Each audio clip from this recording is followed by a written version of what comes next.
dulu ya nomor satu ya.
Someone once told me there is a city more than just buildings, more than just roads, more than a destination on a map.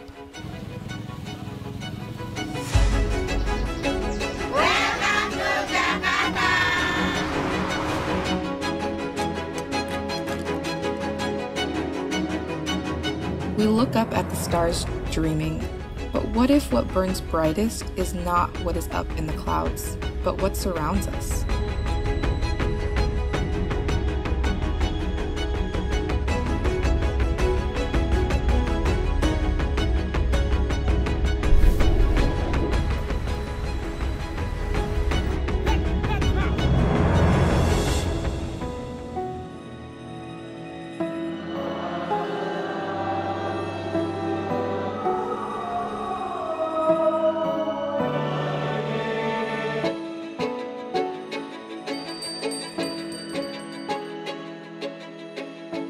It is not easy to explain. It's true. The most beautiful things in the world can sometimes be the things that we see, things we hear, things we touch. But what keeps you alive must be felt with the heart.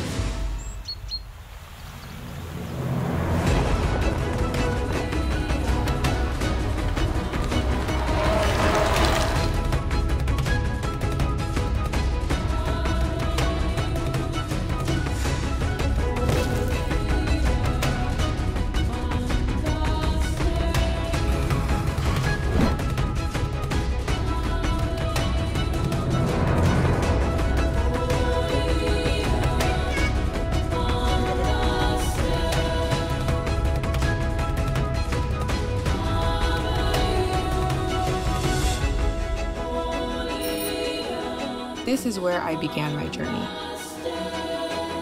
Jakarta. My Jakarta. Vibrant Jakarta. I'd like to extend my warmest welcome to you, to the beautiful city we call home, the vibrant Jakarta.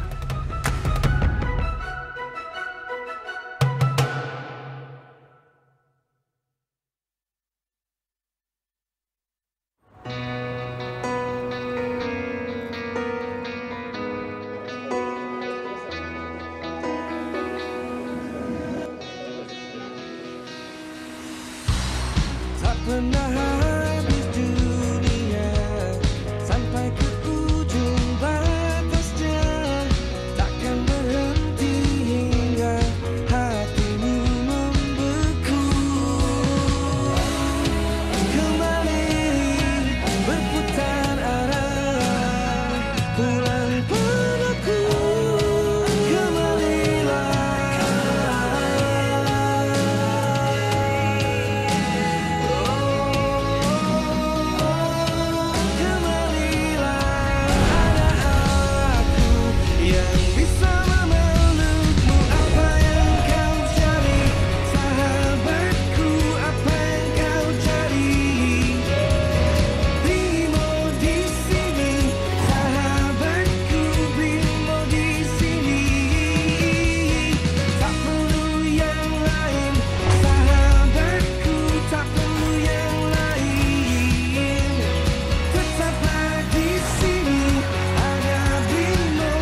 Saat gagasan pendirian Sarinah dicetuskan pada tahun 1962, Bung Karno ingin banyak membuat mercusuar kebangkitan bangsa Indonesia.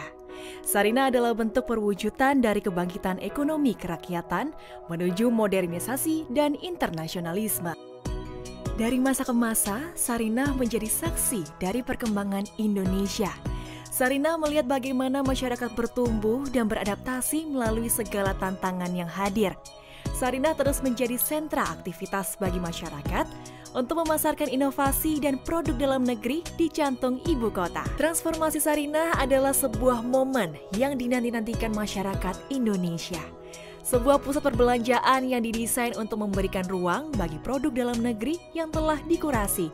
Pemugaran gedungnya tetap menjaga kelestarian aspek cagar budayanya, namun interior, fasilitas, dan pengalaman berbelanja akan disesuaikan dengan perilaku konsumen masa kini dan masa depan. Sarinah diharapkan menjadi destinasi wajib kunjung bagi wisatawan dalam dan luar negeri. Ruang rumah Sarinah terbagi menjadi 8 buah segmen lantai. Masing-masing ruang tersebut kami beri nama antara lain Pasar Nusantara, Pusaka, Untayan, Kreasi, Hayat, House of Sarinah, Cakrawala, dan Tanah Nusa. Melalui konsep community mall, Sarinah memberikan ruang publik yang memiliki elemen historical, urban linkages, urban forest, serta urban living.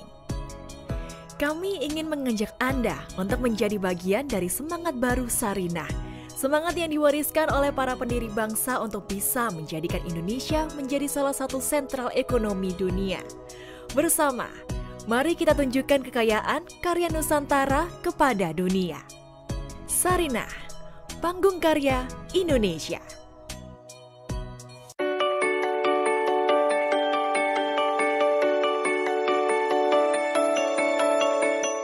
Menurut saya, brand lokal merupakan tanggung jawab semua pihak. Saat ini banyak banget brand lokal yang keren-keren. Komunitas kreatif dan tempat-tempat kreatif juga terus berkembang. Belakangan ini pergerakan dari brand lokal menunjukkan atau menghadirkan tren yang sangat positif pada kecintaan dan kebanggaan terhadap penggunaan produk-produk dalam negeri. Nama saya David Irianto, salah satu pengurus dari JCCF. Selama beberapa tahun kebelakang, dalam peran saya sebagai kurator untuk berbagai acara konferensi kreatif di Indonesia, saya melihat ledakan yang luar biasa dari antusiasme anak muda dalam membuat brand-brand lokal. Saya Tati Apriliana, pegiat dan pengembang jenama lokal. Sarinah adalah nama pengasuh Bapak bangsa kita, Bung Karno. Sejak awal didirikannya di tahun 62 oleh Bung Karno, Sarinah telah dijadikan sebagai sarana dan wadah bagi produk lokal Indonesia. Dan dia akan menjadi semacam game changer bagi semua pelaku-pelaku kreatif lokal, para pelaku kultural lokal, para pelaku brand-brand lokal keren yang akan menjadi pendorong utama dari ekonomi retail Nusantara. Halo, saya Vicky Satari, Dewan Pengawas dari Jakarta Creative City Forum. Swastiastu, Tiang Komang Winawayudi dari Bali. Saya seorang creative planner dan founder dari Tualen & Co bersama ICCN dan JCCF. Halo, saya Laura Bangun Prinsu. Saya juga pelaku ekonomi kreatif di subsektor penerbitan. Saya menyambut baik hadirnya wajah baru Sarinah yang mengedepankan dan membantu memajukan lokal-lokal brand di Indonesia. Dan semoga juga Sarinah bisa menjadi etalase bagi wajah dan representasi produk lokal di mata dunia. Saya Aldi, Deputi Bidang Regulasi dan Kebijakan Jakarta Creative City Forum atau JCCF. Harapan saya, Sarinah bisa menjadi showcase untuk lokal brand Indonesia, para lokal heroes Indonesia untuk menunjukkan kualitas dan kapabilitas mereka. Semoga kerjasama Sarinah dengan Jakarta Creative City Forum atau JCCF bisa menjadi inisiasi awal dari terciptanya platform yang berkelanjutan. Saya Dipa Sitepu sebagai pengurus pemasaran dan komunikasi publik di JCCF. Semoga melalui Sarinah dan Jakarta Creative City Forum lebih banyak lagi lokal brand Indonesia mendapat kepercayaan sebagai brand yang berkualitas dan itu buatan Indonesia. Saya Raditya Susilo, founding partner dari PT Arat Desain Internasional dan juga wakil direktur inkubator bisnis dari Jakarta Creative City Forum. Saya sangat bersemangat dengan misi Sarinah untuk menjadi etalase prominent bagi local brand kebanggaan kita semua. Halo, nama saya Leonardo Sabrata. Saya sekarang sedang menjabat menjadi Direktur Utama Smesco Indonesia dan juga Komisaris di Sarinah. Tentunya saya punya harapan yang besar ya terhadap peran Sarinah dan juga untuk memajukan local brands di Indonesia. Saya menyambut baik kerjasama antara JCCF dengan Sarinah dalam brand local movement. Mudah-mudahan hal ini bisa menggairahkan industri kreatif sekaligus membuat kehidupan kita lebih berbudaya dan berkarakter Indonesia. Saya berharap bisa JCCF dan Sarinah dapat berkolaborasi sangat erat ke depannya. Panjang umur kolaborasi, bagi dua negeri kami berkolaborasi. Ke Sarinah bareng keluarga. Banyak produk lokal yang juara. Yuk langsung aja datang belanja, dukung UMKM biar makin merajat.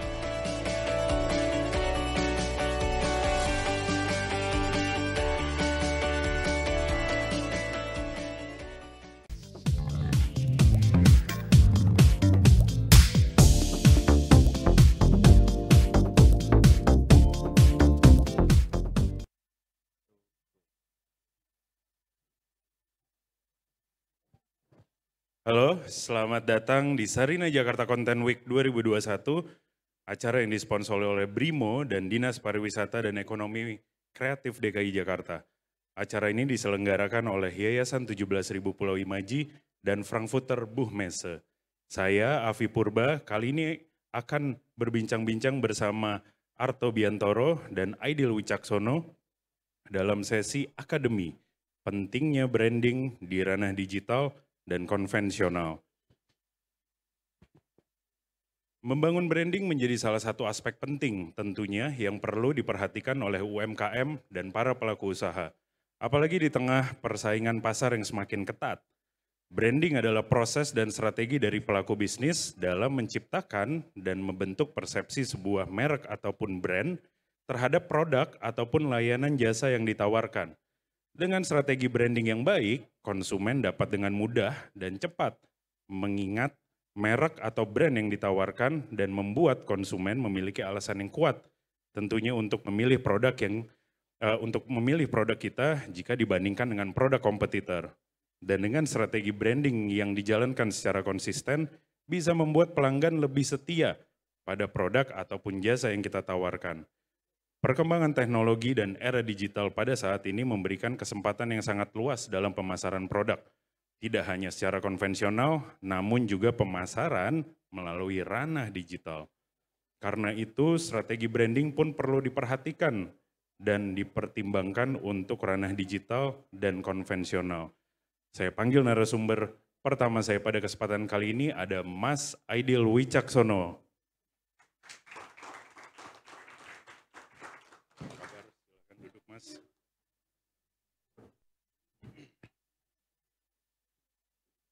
Mas Aidil Wicaksono merupakan seorang pendidik yang mendedikasikan prinsip hidup Sito Timo Tomo To, yang berarti hidup adalah untuk menjadi berkat dan manfaat bagi orang lain.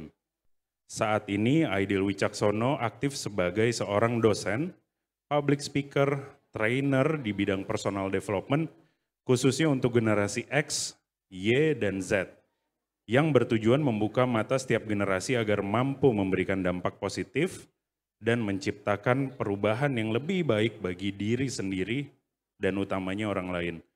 Dengan memiliki skill dan beragam kemampuan untuk bisa bersaing di dunia kerja, juga mempersiapkan diri sebagai pribadi yang memiliki mindset wirausaha ataupun entrepreneur.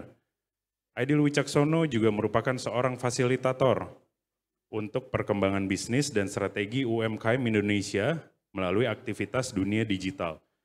Beliau juga merupakan seorang penulis dan konten kreator melalui teknik storytelling yang mampu mengajak pembaca teredukasi melalui rangkaian kalimat dan kata. Ini yang aku harus banyak belajar ya Mas nanti.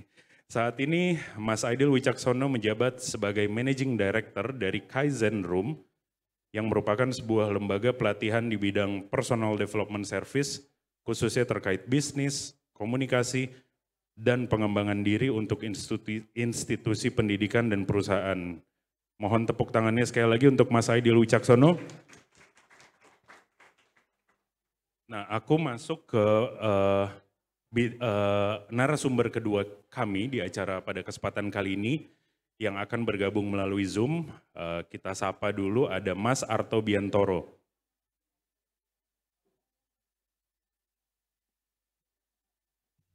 Halo, selamat siang. Apa Mas kabar? Afi, Mas Aidil, Merdeka. Merdeka. Apa kabar Mas Arto? Baik, alhamdulillah sehat. Mohon maaf, saya masih baru bisa bergabung di online karena satu dan lain hal, tapi harusnya dalam waktu dekat akan merapat ke Sarinah. Siap, thank you Mas. Sedikit perkenalan untuk narasumber kedua kita, Arto Biantoro adalah seorang aktivis brand lokal. Ia melakukan berbagai kegiatan yang berhubungan dengan pengembangan usaha mikro, kecil, dan menengah di Indonesia sebagai brand developer, pembicara, moderator, pembawa acara, konten kreator, penulis buku, dan mentor. Mas Arto adalah mantan pengarah seni di sebuah biro iklan internasional yang telah banyak menangani berbagai brand multinasional sebagai direktur kreatif. Kecintaannya pada Indonesia dan brand lokal membawa Mas Arto ke dalam perjalanan menarik seputar brand, pemasaran, kewirausahaan, dan kreativitas termasuk topik nasionalisme. Pada tahun 2006, Arto mendirikan Gambaran Brand, sebuah biro pengembangan brand lokal yang kemudian menciptakan berbagai inisiatif seperti Citra Kemasan, Brand Start, program televisi Brand Adventure, program Jakarta Brand Festival, Indonesia Brand Activist Network, The Story of Artisan Store, dan program televisi Petualangan Brilian. Sejak 2005 hingga kini Arto aktif melakukan berbagai kolaborasi serta inisiatif yang membantu mendukung kemajuan usaha kecil dan menengah, serta brand-brand lokal di Indonesia. Tepuk tangan sekali lagi untuk Mas Arto Biantoro. Mas Arto, sebelum kita memasuki sesi tanya jawab, dan nanti juga Mas Aidil sudah menyiapkan, kalau aku dengar bocorannya tadi dari Mas Aidil ada presentasi khusus buat Sarinah Jakarta Content Week. Nah, kita pengen lihat dulu nih video dari Mas Arto yang kata-katanya juga udah disiapkan khusus buat Sarinah Jakarta Content Week. Silahkan.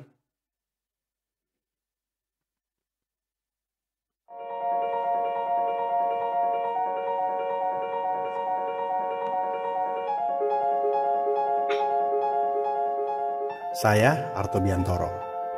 Saya seorang brand aktivis yang telah mempelajari dan mengamati dunia brand sejak 20 tahun yang lalu.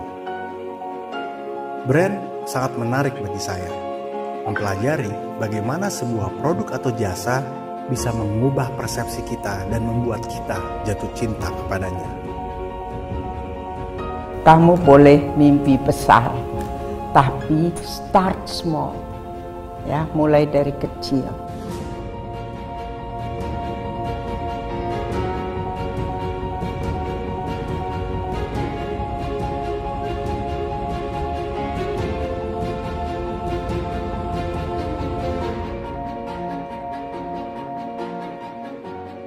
Setelah bertahun-tahun mempelajari tentang brand, kini saya akan membuka rahasianya untuk Anda. Brand bukan cuma soal profit, tapi soal memberi lapangan pekerjaan, mengentaskan kemiskinan, membangun ekonomi daerah, dan membuat kita jatuh cinta pada Indonesia.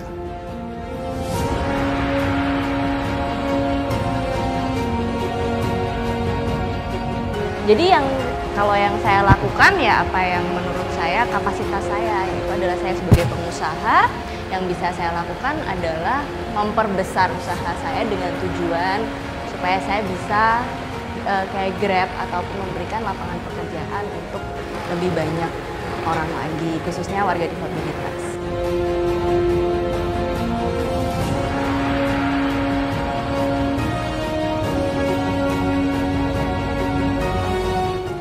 Spiritnya adalah mengangkat kearifan lokal, mengangkat potensi lokal.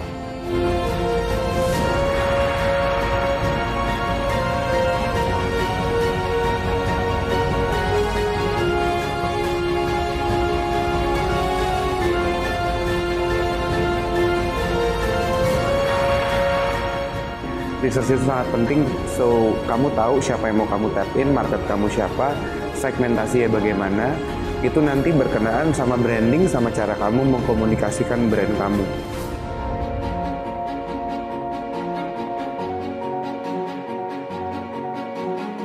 Saya akan membawa Anda melihat brand-brand inspiratif dari seluruh Indonesia.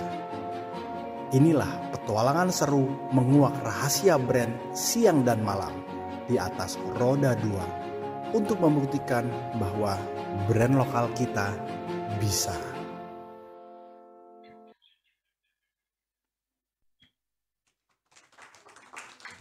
Wow, seru banget Mas Harto. Nah, mungkin thank you banget untuk videonya Mas Harto. Nah, mungkin berikutnya aku serahkan panggung ini kepada Mas Aidil yang sudah siap dengan presentasi khususnya untuk Sarinah Jakarta Content Week.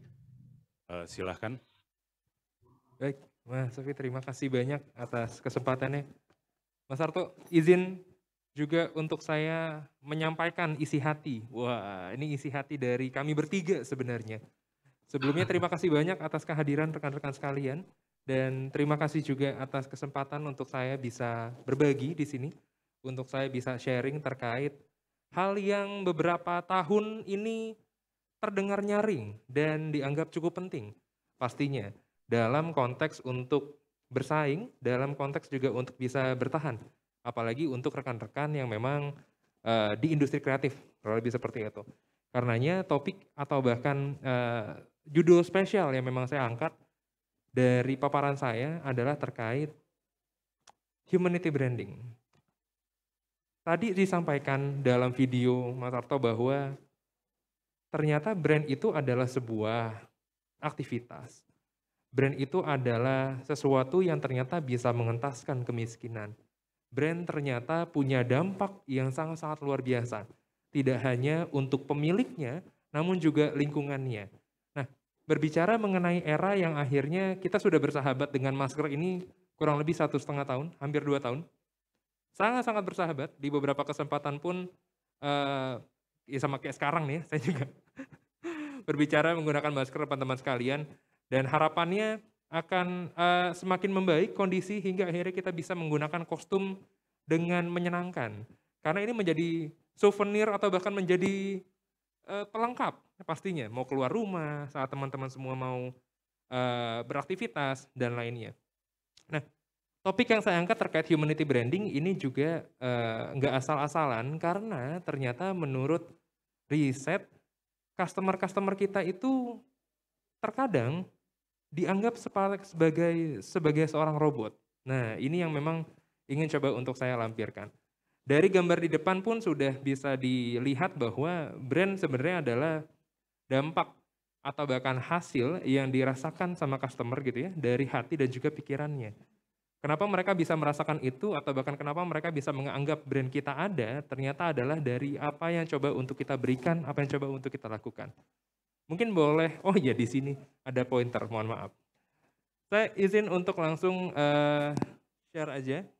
Perkenalan tadi udah dijelasin panjang lebar sama Mas Afia, jadi saya izin untuk langsung masuk ke slide berikutnya aja.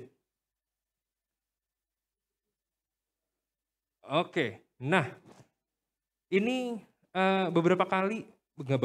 selama 2 tahun terakhir saya menggaungkan hal ini karena banyak di antara rekan-rekan yang memiliki usaha merasa bahwa usaha saya kayaknya gini-gini aja.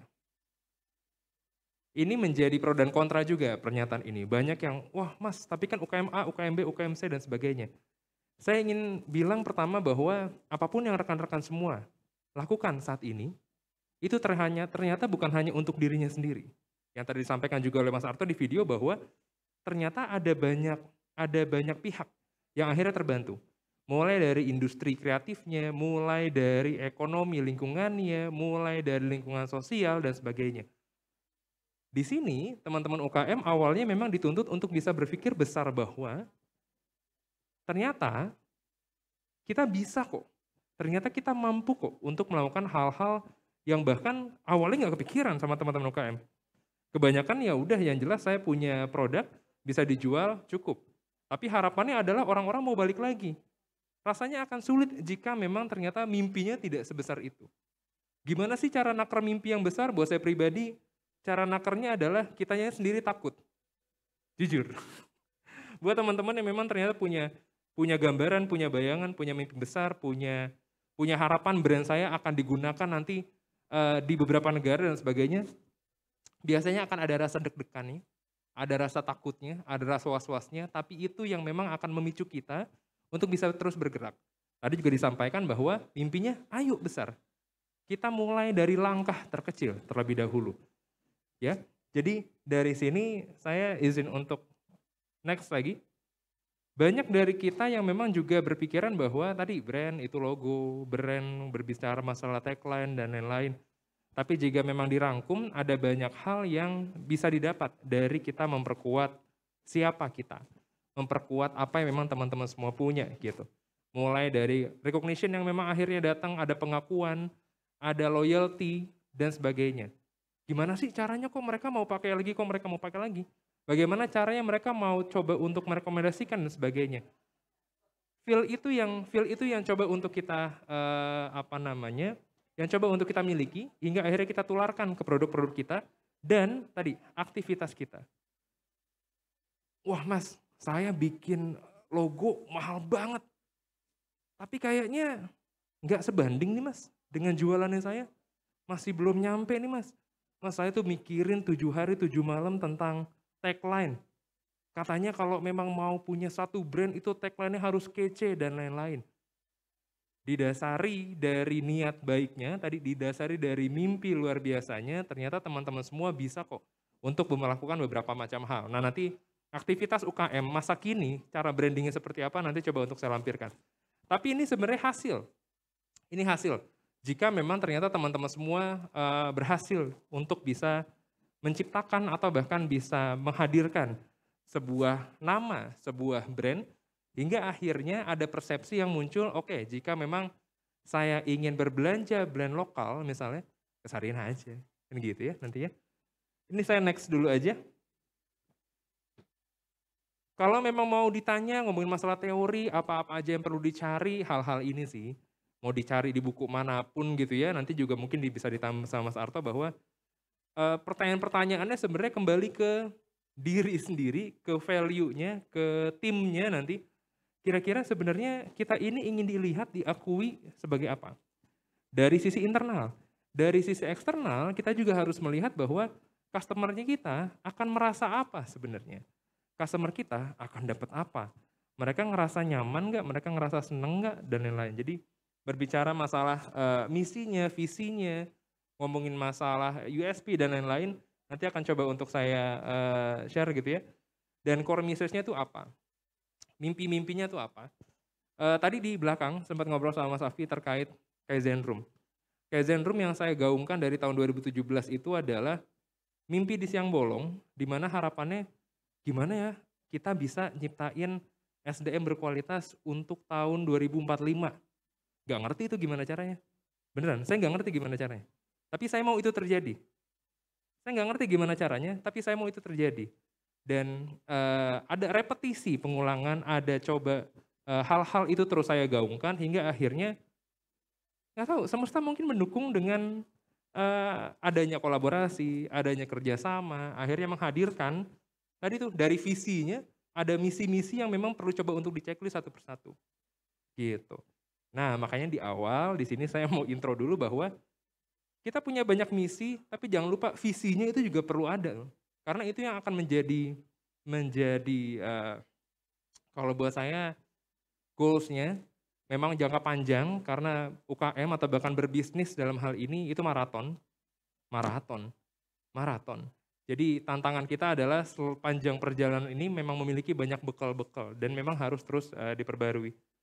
Ini saya izin next lagi. Lalu apa sih yang memang ternyata perlu kita hadirkan? Kita langsung masuk aja nih ke teman-teman yang memang memiliki usaha, yang memang memiliki bisnis. Di sini kan tadi udah jajan-jajan ya, udah keliling, udah lihat-lihat. Apa sih yang memang bikin kita tuh, ini kayaknya lucu ya, ini kayaknya menarik untuk saya posting. Ternyata ada hal ini, interaksi yang memang bisa memicu emosi. Dan ini yang menjadi mahal. Ini yang memang ternyata perlu dilakukan oleh beberapa teman-teman yang memiliki usaha. Bagaimana customer tidak lagi dianggap sebagai customer, tapi mereka itu biasanya pengen dianggap sebagai seorang kekasih.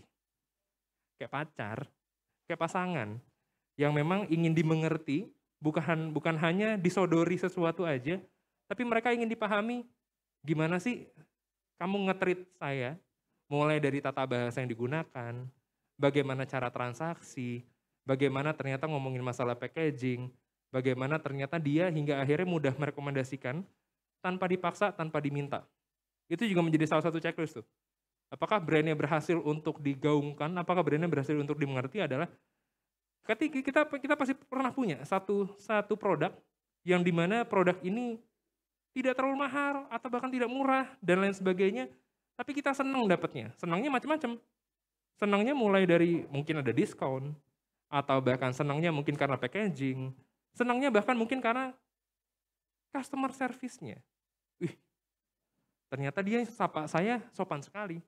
Ternyata dia melakukan sesuatu atau bahkan konfirmasi ulangnya sangat-sangat baik dan sebagainya. Hal itu yang bikin nyaman, tanpa disadari, sekali lagi, tanpa dipaksa, tanpa diminta, secara sukarela. Customer akan merekomendasikan, customer akan membagikan experience-nya, pengalamannya.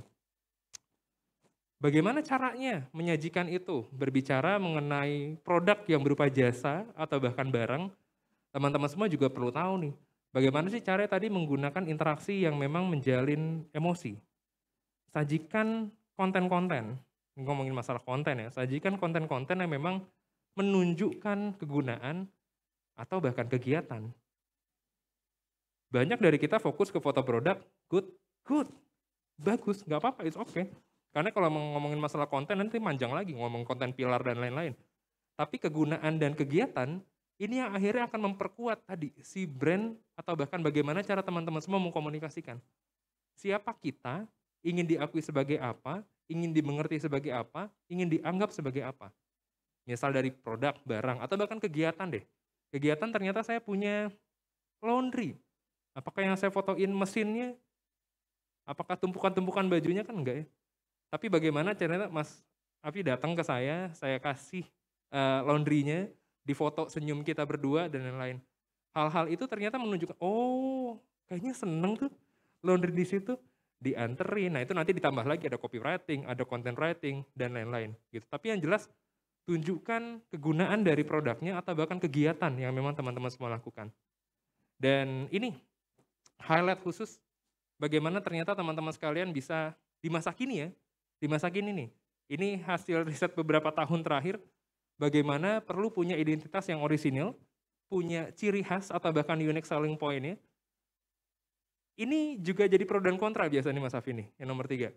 Transparansi hasil produksi. Hah, gila. Masa saya buka dapur? Nggak mungkin dong Mas, nggak mungkin dong. Nanti coba kita lihat ya. Peduli dengan kemasan dan juga menyediakan sarana belajar. Oke, kita coba untuk kupas satu-satu. Ngomongin brand personality atau bahkan tadi ya, identitas yang orisinil. Ya tadi berbicara tegasnya, bersuara sebagai apa gitu, bersuara sebagai apa. Terkadang teman-teman semua berpikiran bahwa yang nilai kita kan orang lain Mas. Saya biar orang yang nilai aja. Tapi ternyata itu bisa kita develop, kita bisa coba untuk merencanakan hal itu. Tergantung, ini sederhana deh ya, sederhana. Saya selalu ingin dianggap, saya sebenarnya seorang dosen yang nakal di kampus. Dosen yang nakal. Mahasiswa saya pastikan tugas pertamanya adalah cabut kuliah. That's true. Cabut kuliah.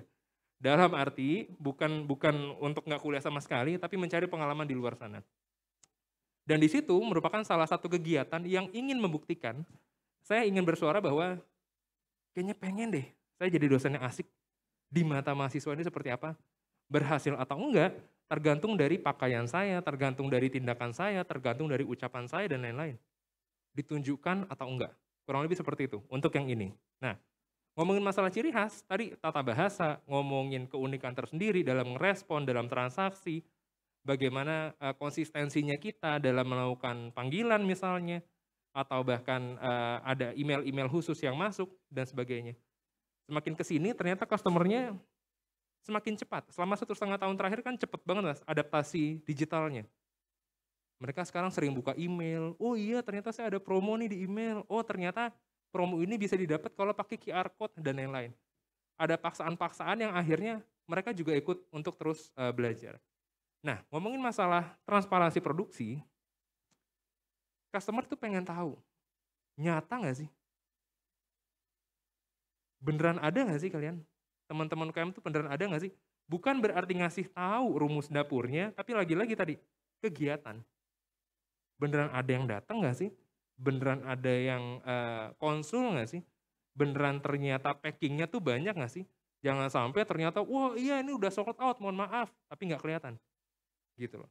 Makanya beberapa brand sekarang saat memang mereka ingin menunjukkan bersihnya, mereka ingin menunjukkan bahwa packagingnya rapi, mereka ingin menunjukkan banyak sih, gitu ya.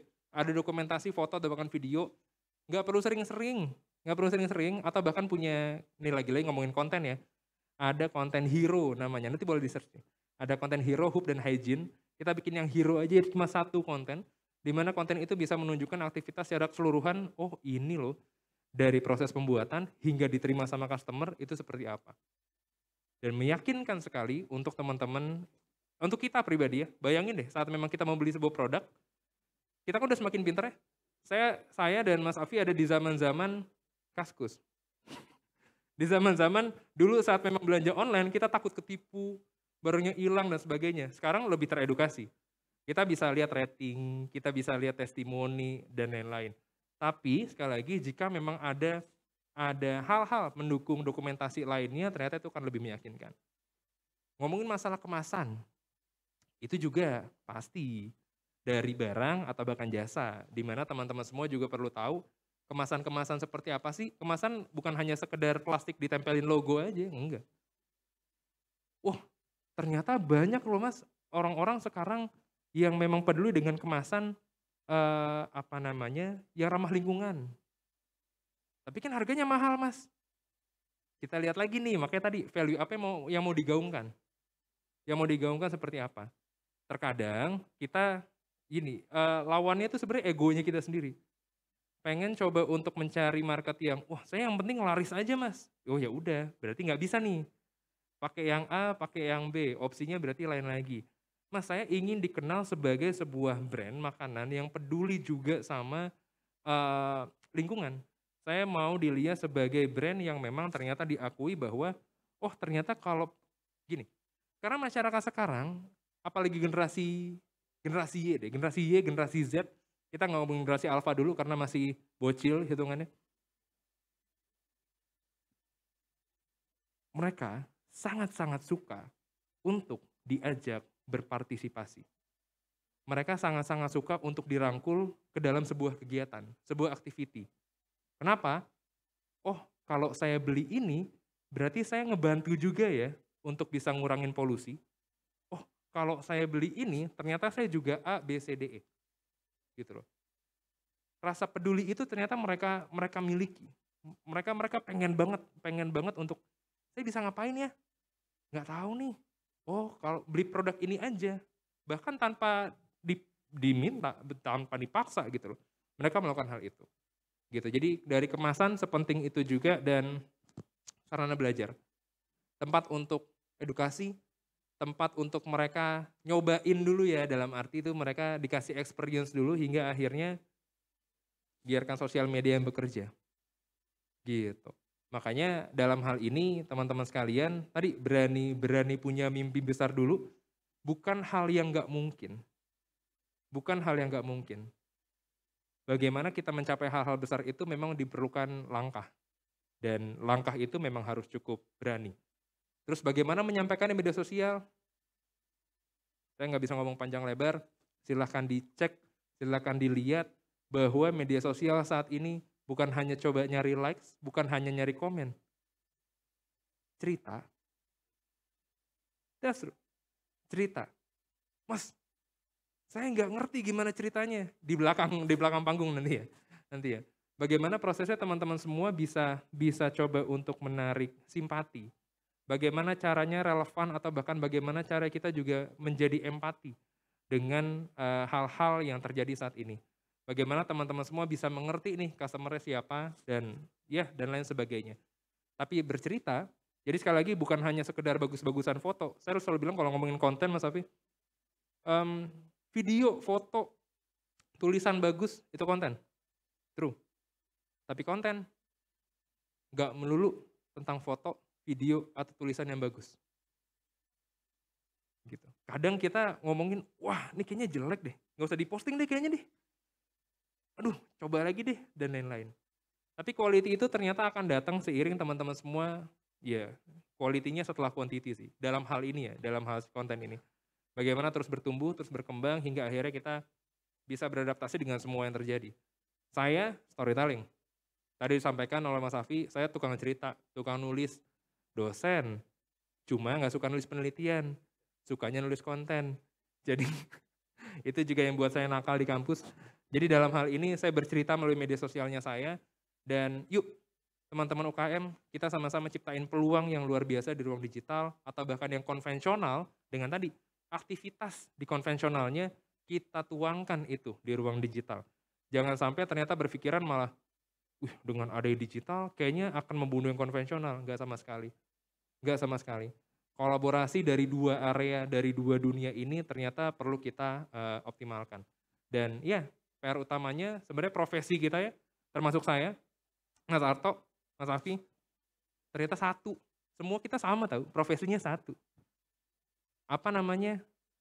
Long life learner, pembelajar seumur hidup. Jadi semangat-semangat itu yang memang perlu digaungkan untuk kita berhasil mencapai brand-brand yang kita inginkan. Terima kasih banyak. Semoga sedikit bermanfaat. Saya kembalikan kepada Mas Safi. Wah seru banget. Nanti mungkin habis sesi ini kalau ada teman-teman yang mau nanya, aku pribadi sih udah banyak pertanyaannya dari tadi. Tapi kita udah mulai. Nah kita kembali menyapa Mas Arto nih. Kalau tadi Mas Aidil udah banyak cerita tentang gimana cara ngebangun brand gitu. Sebenarnya untuk Mas Arto sendiri nih ya, tema hari ini kan kita ngomongin tentang branding, pentingnya branding di ranah digital dan juga konvensional gitu.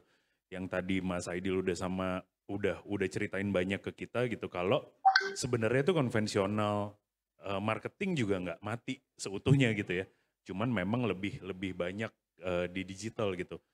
Nah tanggapan Mas Arto sendiri gitu yang udah lama dulu pernah jadi digital kreatif juga gitu, head of creative director dan segala macem, gimana sih Mas melihat keadaan seperti sekarang gitu, dan pada era digital ini akhirnya seberapa penting sih branding itu gitu untuk para teman-teman UMKM yang menjadi peserta kita pada kesempatan kali ini?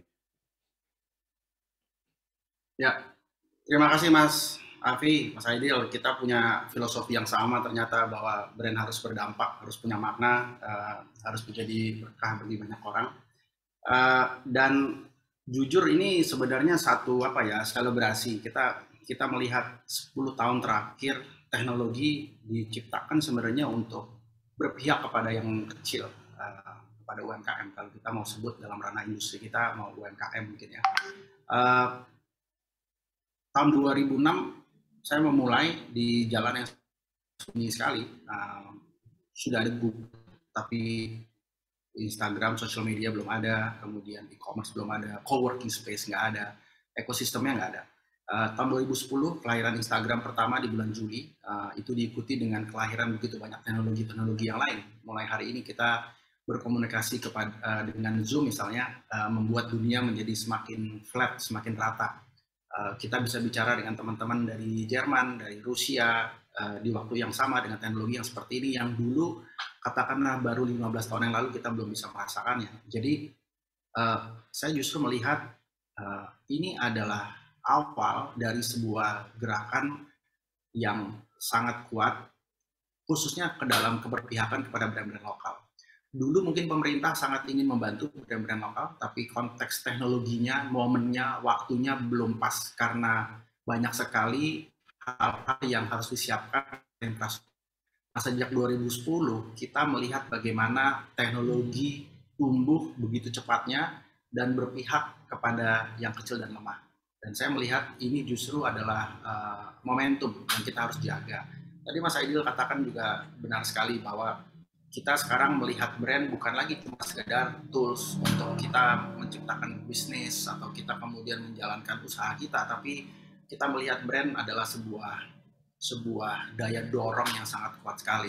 Saya baru mengerti hari ini kenapa negara-negara besar sangat mendukung perkembangan brand-brand lokal yang saya sebut lokal karena pada saat itu memang konteksnya lokal. Katakanlah misalnya Coca-Cola atau Marvel, itu adalah brand-brand lokal dari negara mereka yang kemudian didorong oleh pemerintah yang akhirnya menjadi sebuah simbol dan gerakan yang membangun nasionalisme. Dan kita sudah mengetahui DNA-nya, kita sudah punya ekosistemnya, kita sudah punya know-how-nya, tinggal kemudian kembali lagi dalam konteks membangun jejaring, membangun kolaborasi, ini menjadi sebuah proses yang membutuhkan waktu.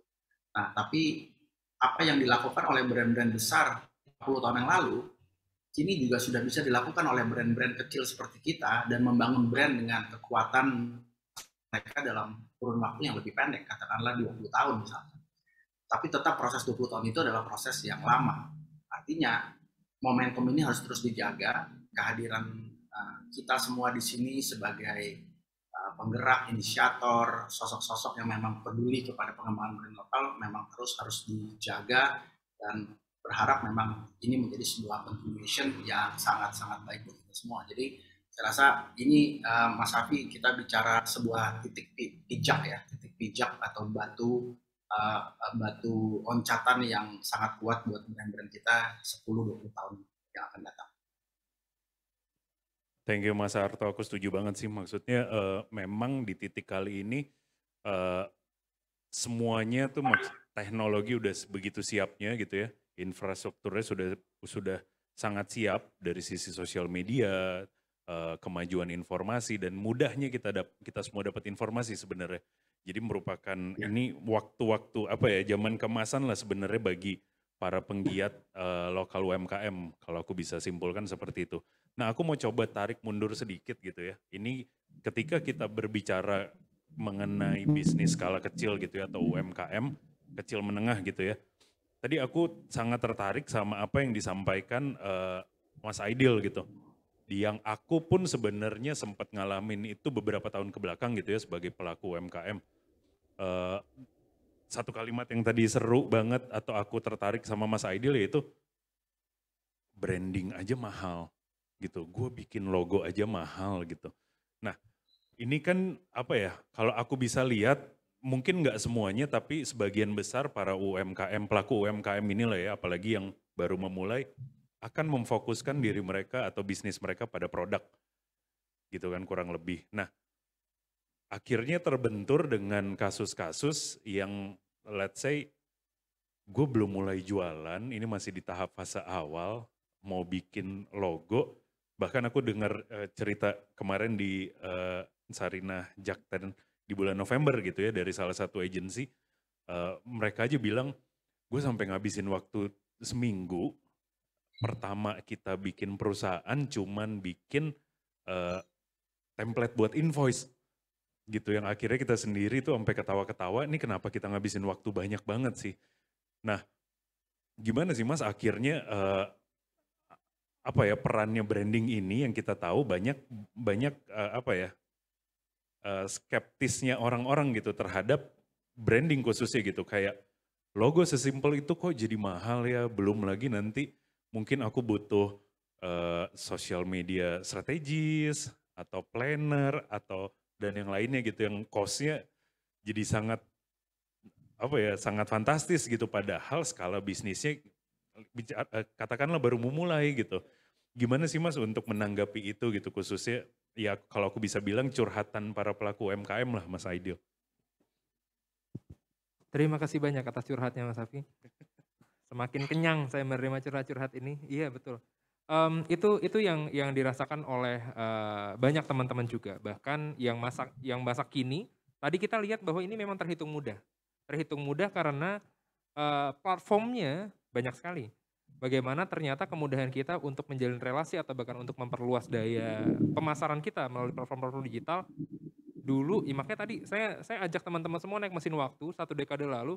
Mungkin saya bertemu Mas Afi misalnya gitu ya tadi di forum Kaskus.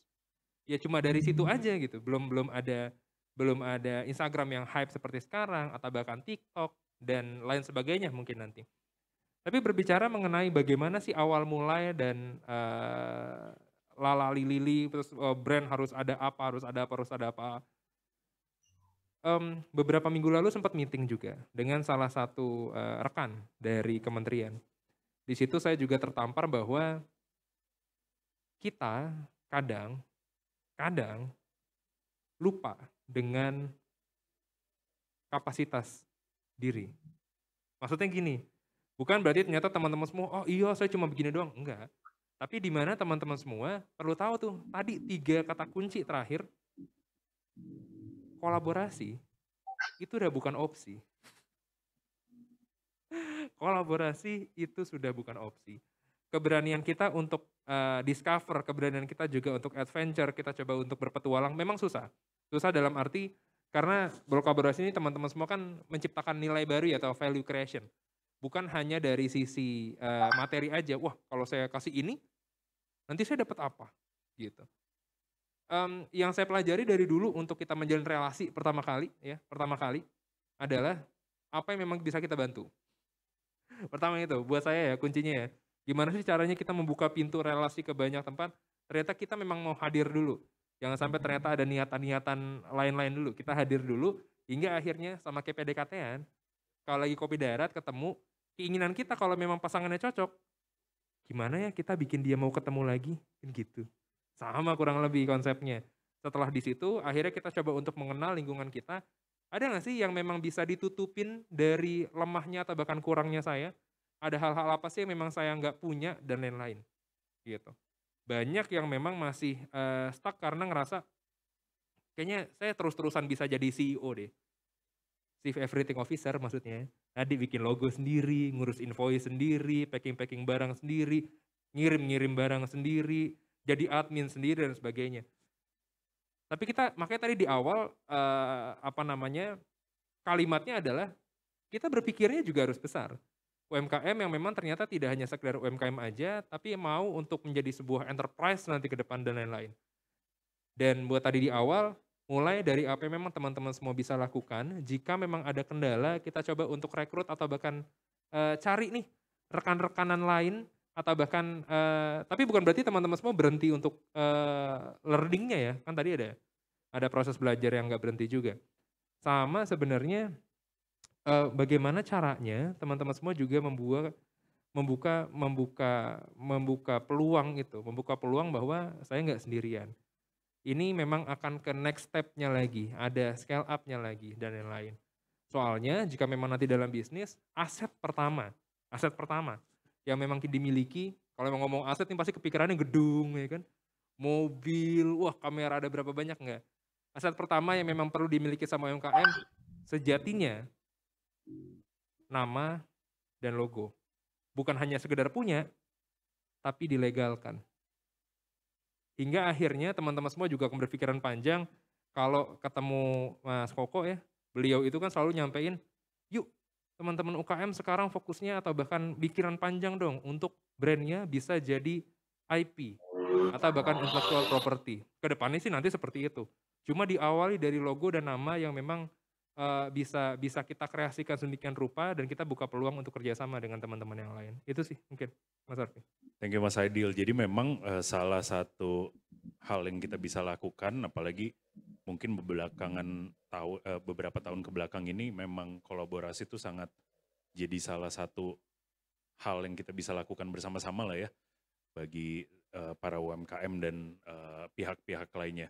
Nah ini makin menarik nih kalau aku balik ke Mas Arto ya, tadi aku sempat dengar ini salah satu pelajaran baru juga buat aku nih Mas Arto sama Mas Aidil yang kebetulan ngomongnya sama gitu. Punya brand harus bisa berimpact atau berdampak gitu ya. Nggak cuman buat brand itu sendiri atau pemiliknya atau karyawannya, tapi buat orang banyak. Nah mungkin ini yang aku pengen tanyakan ke Mas Arto selama perjalanannya yang udah 20 tahun lebih lah Mas ya, coba membangun brand, coba dekat dengan para brand-brand UMKM atau brand lokal gitu ya. Apakah ini akhirnya masih banyak Mas Arto temuin gitu ya Mas ya, kalau mungkin kalimatnya kayak gini, aku bertahan aja apalagi habis pandemi gitu ya, bisnis aku bertahan aja udah untung Mas, boro-boro mikirin berdampak besar gitu. Masih banyak nggak sih Mas sepertinya kasus-kasus seperti itu Mas Arto temuin gitu? Iya, tentu banyak banget. Selalu kita menjuggling antara konsistensi, sustainability, gimana kita bisa meningkatkan sales, tapi di satu sisi kita juga harus menjaga kehadiran brand kita. Sebenarnya kalau kita lihat sejarah dalam konteks pengembangan brand, dunia bisnisnya itu selalu berjalan seperti sebuah grafik perjalanan hidup kayak detak jantung. Kalau kita bisa menarik panjang brand-brand yang sudah ada sejak tahun awal 1900 misalnya, kita akan melihat kondisi-kondisi yang sama pada saat pandemi di 1917, Great Depression, kemudian kita baru merdeka tahun 45, jadi belum banyak brand-brand lokal kita saat itu ya, kecuali beberapa perusahaan kopi atau rokok yang sudah established, jamu-jamuan. Tapi kalau kita melihat ke negara-negara lain, kita bagaimana bisnis merupakan sebuah pergerakan layaknya seperti detak jantung. Dan ketika kita bicara brand adalah soal visi dan impian dari founder atau orang yang menciptakan brand tersebut. Maka brand dan bisnis berjalan berdampingan, tapi tidak selalu pada saat bisnis itu turun, brandnya juga turun. Karena yang turun adalah kondisi bisnisnya pada saat itu. Kita melihat bagaimana di era pandemi semua bisnis turun, dan bukan berarti brand-brand itu tidak memiliki equity yang lebih bagus dari sebelumnya. Ini yang sekali disalahartikan oleh banyak teman-teman, bahwa ketika pandemi terjadi, banyak yang kontak ke saya juga tanya, Mas, aku mau ganti brand. Wih, gila samar amat, nah harus ganti brand. Ya karena pandemi dan lain-lain. Oh, setelah mereka menjelaskan, ternyata yang mereka ingin maksud adalah sebuah inovasi terhadap ide-ide bisnis, marketing, sales, dan manajemen, sehingga bisa relevan dengan kondisi pasar hari ini. Jadi saya katakan brandnya nggak boleh berubah, perjuangannya nggak boleh berubah, metodologinya, caranya, tools-toolsnya harus berubah, marketing strateginya harus berubah, sales strateginya harus berubah, manajemen strateginya harus berubah, tapi brandnya nggak boleh berubah. Jadi sangat tepat banget Mas Afi ketika kita bicara brand, kita selalu menjuggling antara kepentingan bisnis dengan kepentingan visi dari founder, dan kuncinya kemudian adalah bagaimana kita bisa mengelola cash flow, bagaimana kita mengelola manajemen kita. Maka pada saat kita mengalami masa-masa yang sulit seperti ini, bertahan adalah bagian dari strategi untuk bisa menjaga sustainability dari visi kita, gitu ya. Jadi saya selalu katakan brand adalah sebuah seni yang menciptakan persepsi untuk tujuan tertentu. Tujuan tertentu itu nggak selalu soal sales. Saya juga baru memahami 10 tahun terakhir setelah bertemu dengan begitu banyak orang dari berbagai macam industri, karena kalau kita bicara UMKM selalu identik dengan industri bisnis. Tapi ketika kita bicara dengan desa, misalnya kita bicara tentang sustainability desa, kita berbicara dengan taman-taman nasional, kita bicara bagaimana brand-brand taman nasional bisa mengubah pola pikir seseorang menjaga hutan menjadi lebih baik. Jadi brand tidak selalu identik dengan sales, tapi brand selalu identik dengan bagaimana kita bisa mengubah persepsi dan mindset seseorang. Salah satu indikator untuk mengubah persepsi dan mindset itu adalah terjadinya transaksi penjualan atau pembelian. Jadi transaksi penjualan atau pembelian itu ada di ujung akhir dari proses brand building yang sedang kita bangun. Saya selalu takjub kalau melihat bagaimana dulu orang ngantri Star Wars, atau zaman di era 80-an, 90-an itu ada brand seperti Benetton misalnya yang bicara soal bagaimana kita melihat sudut pandang dan mengubah orang terhadap sudut pandang itu. Brand-brand lokal kita sekarang juga sudah mulai melakukan hal yang sama. Sejauh mata memandang misalnya, M-Block Group lah, misalnya Sarinah lah. Sebenarnya ini bagian dari mengubah sudut pandang dan diteruskan dengan adanya penjualan atau transaksi. Gitu. Nah, kita dalam kondisi yang sulit dalam menciptakan transaksi. Maka transaksi ini harus didukung oleh peran pemerintah, peran lembaga, peran ekosistem untuk mendorong masyarakat untuk melakukan proses penjualan pembelian. Nah, tapi konteks brand building sekali lagi memang merupakan sebuah proses jangka panjang yang selalu menjuggling antara keberlanjutan dengan visi dari founder yang memang selalu menarik untuk ditindaklanjuti atau dilihat dari waktu ke waktu ya. Makanya mempelajari bagaimana setiap brand bertumbuh. Saya selalu respect kepada brand-brand yang hari ini misalnya katakanlah sudah di atas 20 tahun atau 30 tahun. Di Jakarta ada brand misalnya Ragusa misalnya, yang sebenarnya cuma ada 1 atau 2 di Jakarta tapi bertahan sejak tahun 30-an, 40-an. Dan orang-orang suka bilang, ini brand jalan di tempat. Ini brand nggak maju-maju. Puasa dari tahun 40 sampai sekarang cuma ada 1 di belakang Istiqlal itu ya. Terus saya bilang, hal yang sama juga terjadi. Coba lo berdiri 60 tahun deh, 1. Kalau bisa tahan itu juga hebat. Jadi kembali kepada sudut pandang bagaimana kita bisa mengatur cash flow, mengatur ekspektasi di era-era yang seperti ini. Mungkin tahun ini kita nggak usah buka cabang terlalu banyak, atau bahkan tidak membuka cabang 3 tahun dari sekarang. Pelan-pelan baru bisnis kita kembangkan. Intinya nanti dalam perjalanan 10, 20, 30 tahun perjalanan brand kita akan melihat grafik-grafik itu dan kita akan bersyukur kita telah melewati fase-fase itu. Thank you Mas Harto. Aku lanjut ke Mas Harto dulu, Mas Aidil. Tadi menarik juga ya kalau mungkin yang salah satu yang aku garis bawahi adalah pentingnya menjaga visi misi si founder juga ya. Maksudnya apa yang ditujukan dari awalnya terhadap proses pembangunan sebuah brand, itu yang harus dijaga sebenarnya dari sisi konsistensi biar nggak kemana-mana. Nah, sekarang kan di era digital yang tiap hari tuh kita bisa lihat nggak cuma di sosial media, misalnya di media televisi dan yang lainnya gitu ya. Kalau aku rasa tuh tiap hari ada aja tren yang baru gitu kan. Misalnya hari ini trennya misalnya tentang conference offline, terus besok misalnya trennya tentang bawa produk UMKM kamu, terus kamu bikin video yang joget-joget misalnya dengan lagu tertentu gitu ya. Nah ini ada nggak sih Mas kiat-kiat khusus sebenarnya ya, karena tren yang bertebaran setiap harinya kita punya atau kita mengalami tren yang baru gitu. Tapi di satu sisi secara direction dari brand tersebut juga yang tadi Mas Harto sempat sampaikan gitu, kita memang harus selalu menjaga konsistensi gitu. Dan akhirnya pertanyaanku, seberapa penting sih atau bahkan malah Mas Harto tidak setuju dengan itu gitu ya. Kalau kita nih harus di masa era digital ini harus sangat adaptable gitu dengan tren yang ada. Nah, betul banget, betul banget. Tapi kembali lagi ketika kita bicara dengan tren yang ada, kita harus juga melihat relevansi kepada target market. Katakanlah misalnya kita bicara apa ya, dulu beberapa tahun yang lalu tren flash mob misalnya lah, tiba-tiba di tengah-tengah public space kita joget-joget semua gitu. Kita bicara pendekatan kreatif kali ya mungkin. Tentu yang disebut kreatif adalah ketika kita melakukan sesuatu yang orang lain tidak lakukan. Tapi begitu semua tempat melakukan flash mob, semua brand melakukan flash mob, maka pendekatan flash mob jadi bukan sesuatu yang menarik setelahnya. Selalu siapa yang melakukan pertama menjadi kreatif. Kegiatan-kegiatan inisiatif di luar ruang menggunakan billboard sebagai materi campaign yang ternyata bukan campaign misalnya. Ini sebenarnya kegiatan-kegiatan dari kalau dulu banyak dilakukan oleh agensi-agensi. Saya dan Mas Handoko datang dari satu agensi yang sama. Mas Koko ini dulu atasan saya pertama kali saya memulai tahun 99 ya. Mas Koko udah di sana beberapa tahun sebelumnya. Jadi memang kemudian kami perjalanannya berubah. Tren bisa kita ikuti selama itu relevan dengan target market atau target pasar kita. Nah, menariknya Jakarta selalu dijadikan acuan karena ibu kota dan sentral dari semua informasi kreatif dan lain-lain.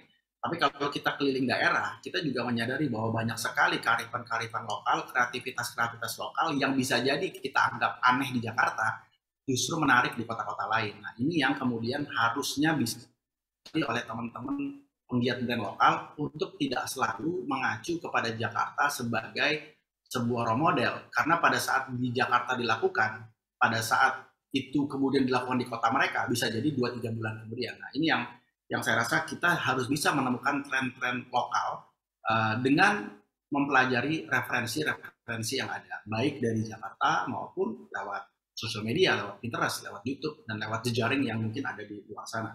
Nah, itu nomor satu sih yang lebih penting adalah bagaimana tren ini relevan dengan pasar. Tapi kalau kita bicara pasar, tadi Mas Hasil bicara XYZ gitu, kita bicara juga baby boomer, pasar yang sebenarnya punya kemampuan membeli yang sangat besar sekali, yang belum tentu relevan dengan tren itu. Karena kalau kita bicara tren, selalu bicaranya kepada jumlah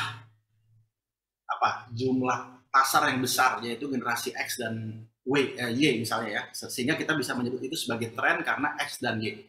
Tapi tren juga bisa berlaku bagi generasi X dan baby boomer. Katakanlah dulu ada acara TV namanya Tembang Kenangan misalnya, berpacu dalam melodi yang atau ayah saya punya acara di TVRI namanya Dansa Yo Dansa gitu. Nah itu yang nonton ya golongannya Mas Koko semua tuh. Mas Koko aja yang aneh karena Mas Koko nggak kayak begitu ya. Tapi hampir semuanya nonton generasi 80-an, dan tren itu belum tentu relevan dengan tren anak-anak usia X dan Y yang sekarang ini berlaku. Maka ketika kita bicara konvensional branding dan digital branding, ini sesuatu yang tidak bisa dikotomi, yang dipisahkan, karena ada kegiatan yang harus berhubungan dengan offline dan ada kegiatan yang hanya bisa berhubungan dengan online, dan dua-duanya harus bisa dilakukan bersama-sama. Dan kita melihat bagaimana brand-brand hari ini memaksimalkan dua lini tersebut instead of cuma satu. Karena satu itu kemudian membuat proses brand building-nya menjadi pincang karena proses sentuh, proses bicara senantiasa juga harus dibarengi dengan kegiatan-kegiatan offline. Nah, ini yang mungkin menjadi kata kunci dan modal berpikir tentang tren tadi sih. Balik lagi ke brand value dari masing-masing brand itu dan juga keterkaitannya dengan target marketnya ya Mas Harto ya.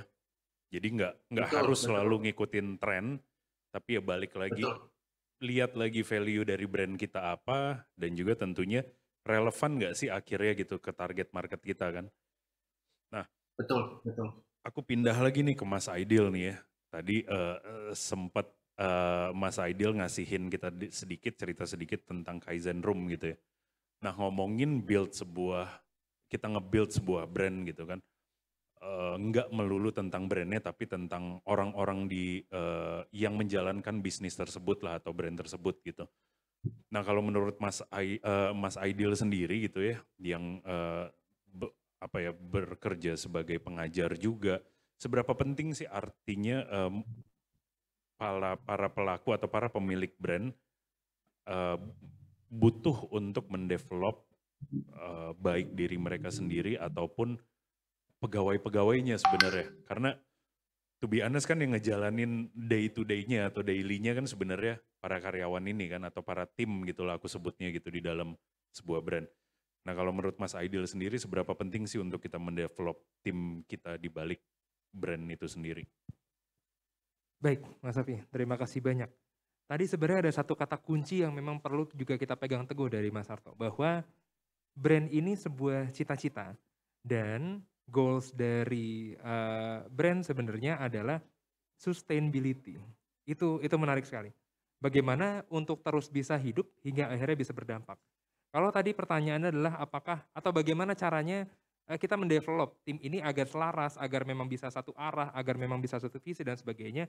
Saya coba untuk menggambarkan ini sebagai brand ini adalah sebuah tempat gitu ya, sebuah tempat yang ingin kita tuju. Bisnisnya itu mobil. Nah, ngomongin masalah profit tadi kan bisnis ini juga harus berjalan dengan adanya transaksi, bagaimana teman-teman semua juga bisa mengatur cash flow, bagaimana cara kita juga bisa mencari penikmat dari brand kita ya hingga akhirnya menjadi fan base gitu kan. Ada profit yang akhirnya menjadi bensin. Nah, kita driver si mobil ini bagaimana caranya bisa mencapai ke tujuan yang tadi. Gimana caranya? Nah, tadi itu long life learner. Prosesnya teman-teman semua juga untuk menerapkan. Jadi yang ada banyak masalah sebenarnya Mas Safi, yaitu sisi founders terkadang malu atau bahkan ragu untuk nyampein mimpinya ke timnya. Gitu. Hingga akhirnya timnya berjalan hanya sesuai SOP atau bahkan KPI yang memang ya udah, silahkan deh, kamu hanya sebagai admin aja ya, kamu hanya sebagai kurir aja ya, kamu hanya sebagai tim packaging aja ya.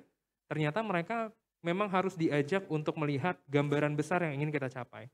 Bagaimana visi-visi atau bahkan tadi cita-cita yang ingin digaungkan itu sebenarnya apa. Hingga akhirnya mereka tuh punya ada gini, kalau saya pribadi sih jujur gonta-ganti. Pasti, berdarah-darah, seru sekali. gonta-ganti timnya karena ada satu dan lain hal yang memang tidak selaras atau bahkan ada beberapa dari teman-teman semua. Oh ya, pertama sebenarnya jangan baper karena gonta-ganti itu pasti terjadi. Seriously, gonta-ganti itu pasti terjadi. Bagaimana ternyata teman-teman semua memang tadi menjadi driver dari kendaraan nama bisnis ini bisa mampir di beberapa tempat untuk bisa menghasilkan bertransaksi hingga isi bensin lagi dan meneruskan ke tujuan awalnya. Dari hal-hal itu ternyata saya pahami bahwa mereka-mereka yang punya cita-cita yang sama, mereka-mereka yang memang akhirnya punya rasa memiliki dari brand itu juga, itu perlu coba untuk kita tularkan juga. Bagaimana kamu itu ternyata adalah wajah dari kita, representatif dari brand ini. Jangan sampai ternyata kamu A, B, C, D, E hingga akhirnya banyak kejadian yang tidak diinginkan. 1 tahun lalu, 1 tahun atau 2 tahun lalu, ya kita sempat dengar sama-sama kejadian yang kita juga ngerasanya aneh waktu itu. Sebuah brand yang memang melayangkan surat tuntutan karena tidak direview sebagaimana mestinya. Tahu tuh, rame tuh waktu itu, ya kan? Dampaknya apa? CEO-nya langsung turun tangan. Wah, ada banyak pro dan kontra dan lain-lain. Hal-hal itu yang semakin besar brandnya, pastinya semakin besar timnya, semakin kerja keras juga kita atau bahkan teman-teman sekalian sebagai founders. Tapi sekali lagi, sulit iya, tapi bukan nggak mungkin buat dilakuin, gitu. Jadi culture ini atau bahkan budaya-budaya yang memang ingin disematkan gitu ya, terlalu ditularkan, ya macam-macam. Kita punya pola dan gaya masing-masing, entah itu ada weekly meeting buat bangun bonding, bagaimana mereka juga tadi diberikan kegiatan atau bahkan tanggung jawab yang mengatasnamakan, contoh ya kalau saya pribadi nih Mas Safi, kamu nanti tolong kesini ya, kamu ngewakilin Kaizen Room, misalnya seperti itu. Oh, ada, mungkin dipikir dia beban ya, tapi buat saya pribadi, saya ngasih kepercayaan itu agar dia juga merasa bahwa this is your brand too, gitu loh. Jadi kamu yang memang harus terus mau belajar hingga akhirnya orang tahu, oh ternyata Kiki misalnya namanya, oh Kiki Kaizen Room, dan lain-lain. Itu sih Mas Safi. Jadi memang, ini merupakan tanggung jawab bersama lah ya, jadi nggak cuman oh ini urusannya owner tok gitu. Nah itu tuh kadang jadi problem bahwa dulu saya juga ngerasain hal yang sama sih. Jujur nih ya, ini kalau emang kalau semoga nggak ada tim saya yang lihat ya. Beberapa kali tuh saya pengen ngajuin resign sendiri. Nggak tahu mungkin beberapa founder ada yang ngerasain. Udah capek banget kayaknya, kok nggak bisa. Memang label founders atau bahkan label tadi ya leader, owner dan sebagainya, yaitu memang harus punya kekebalan akan beberapa hal. Namun dari sana juga saya sadar bahwa kalau memang kita yang founders aja mau cabut, lah timnya gimana? Gitu. Jadi memang harus meyakinkan diri sendiri bahwa cita-cita ini ada dan brand ini tetap ada. Tadi juga disampaikan oleh Mas Arto bahwa brandnya jangan sampai hilang. Kegiatannya mungkin bisa dilakukan yang berbeda. Pivot itu tadi, mungkin boleh di searching tuh. Pivot, bagaimana ternyata teman-teman semua mungkin melakukan kegiatan segi bisnis yang berbeda. Dan ada banyak sekali yang melakukan hal itu. Brandnya, namanya, logonya sama. Tapi itu salah satu cara agar mobilnya tetap bisa jalan, ada bensin yang bisa masuk. Gitu loh. Itu sih Mas Sofi. Jadi dinikmatin aja lah ya Mas Aidil ya, sebenarnya ya proses naik turunnya dalam membangun sebuah brand ini gitu ya. Nah ini makin menarik nih, mungkin aku mau balik lagi ke Mas Arto ya, ngomongin tentang sosial media nih Mas, peran sosial media nih agak dalam nih akhirnya pertanyaannya. Seberapa besar sih sosial media yang sekarang platformnya makin banyak gitu ya, berperan dalam membangun sebuah brand, itu yang pertama Mas Arto. Dan kedua nih, banyak titipan juga pertanyaan dari para pelaku UMKM gitu ya, karena Mas Arto merupakan salah satu brand ambassador brand yang besar juga gitu ya di Indonesia. Gimana sih cara memilih brand ambassador yang tepat gitu untuk mewakili brand? Karena kan ini juga problemnya akhirnya, gue mau si A aja deh karena lagi viral gitu, balik lagi nggak relevan atau nggak sesuai target marketnya gitu. Nah mungkin Mas Arto sebagai brand ambassador juga bisa ngasih tips and trick gitu ke teman-teman para pelaku UMKM gimana caranya memilih BA atau brand ambassador yang tepat bagi brandnya?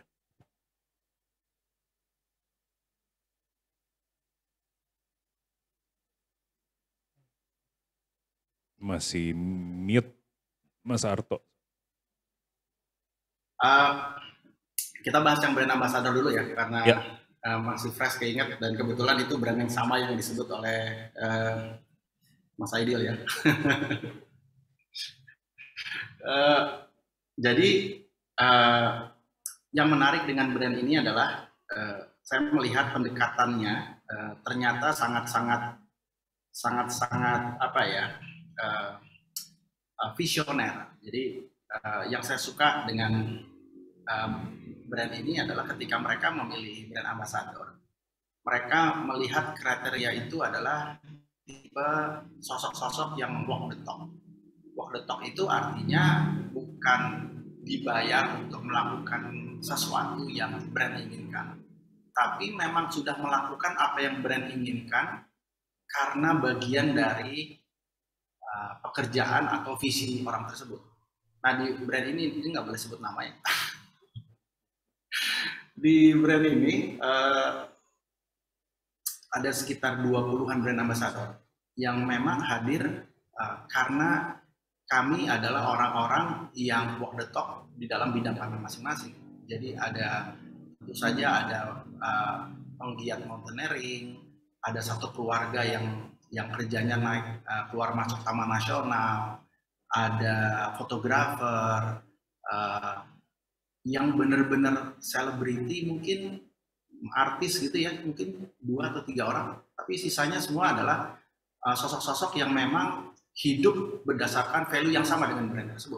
Dan yang saya kemudian takjub adalah bagaimana sales kemudian tumbuh besar karena sosok-sosok ini memang mencerminkan. Jadi kami sebagai brand ambassador, meskipun ada tugas-tugas tanggung jawab, tapi nggak perlu yang harus mengatakan, harus menyebut nama brand ini, atau harus posting gitu ya, kecuali memang diminta, karena memang kita walk the talk. Nah, saya rasa pendekatan yang seperti itu jauh lebih kuat dan relevan. Nah, ini masukan buat teman-teman juga yang punya brand lokal adalah bisa jadi kita menunjuk orang-orang, sosok-sosok yang followernya nggak perlu harus banyak gitu ya. Saya ingat waktu saya dipilih itu mungkin follower saya cuma 5.000 atau 6.000 pada saat itu.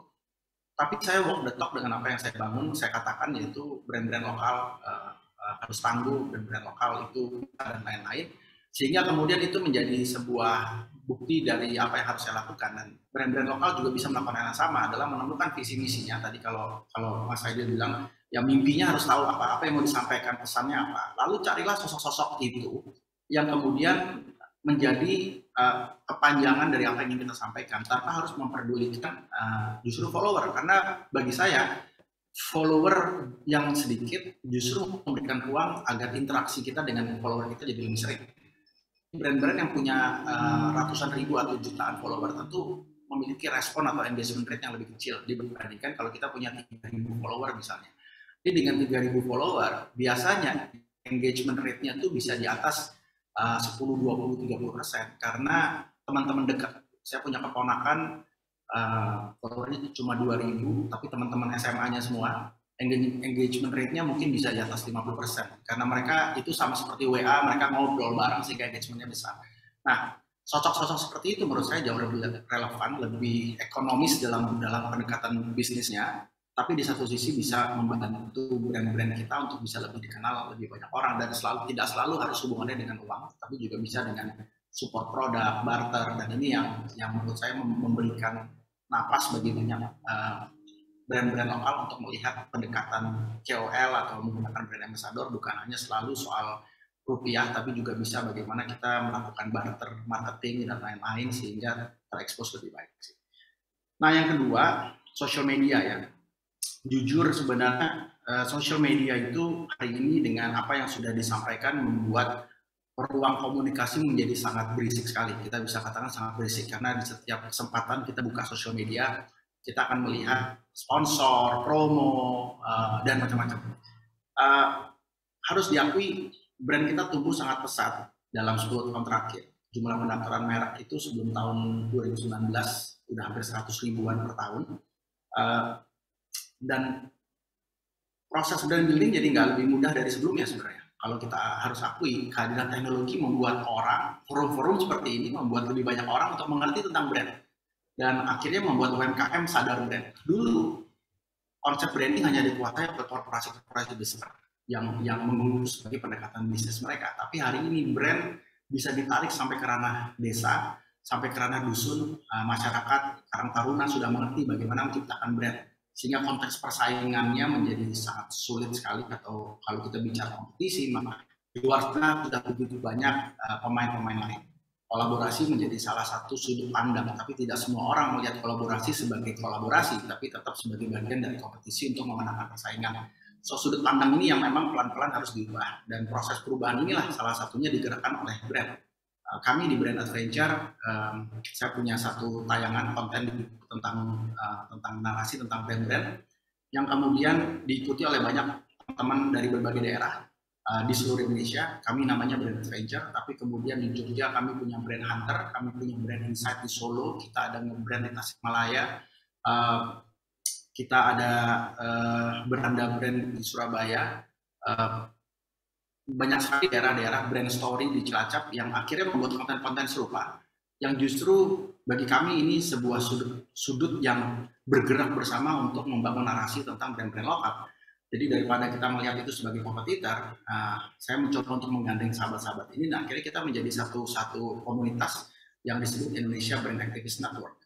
Jumlah kami sekarang ada 90 orang dari 50 kota, bergerak secara bersama membangun brand-brand lokal narasi di sekitar kita. Tapi memang ini proses yang harus diuji lewat waktu ke waktu ya. Bagaimana konsep kolaborasi dan jejaring ini bisa menghasilkan satu inisiatif yang besar. Nah, ketika kita masuk ke ranah tantangannya menjadi sulit ketika kita kembali kepada produk yang kita tawarkan. Karena harus kita akui tidak semua produk pada akhirnya bisa survive. Kalau produk itu hanya berbasis jualan barang, jualan produk, maka keberpihakan dan gerakan ekosistem untuk mendorong brand itu menjadi sangat kecil sekali.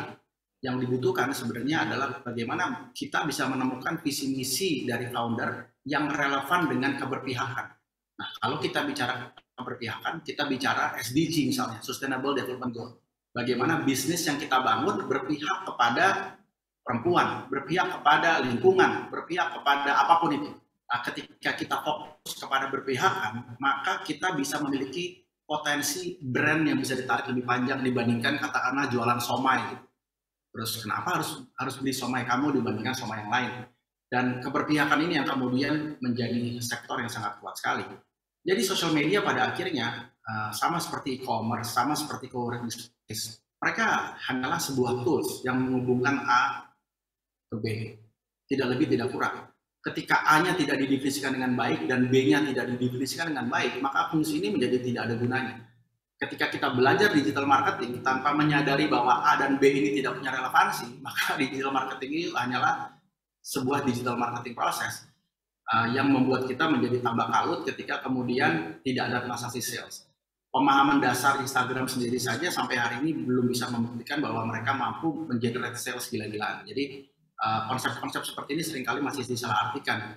Instagram sebagai sales tool dibandingkan sebagai marketing tool. Dan ini PR-PR yang mungkin dengan forum-forum seperti ini lebih banyak orang yang memahami dan kemudian sadar bahwa semua tool, semua teknologi yang tadi kita bicarakan era 2010 sampai sekarang adalah hanya bagian dari mempercepat proses visi dan misi kita. Visinya sendiri dan tujuannya harus kita temukan terlebih dahulu. Jadi kembali lagi kepada old fashion conventional thinking, tapi pendekatannya harus modern dengan menggunakan teknologi kalau kita mau survive.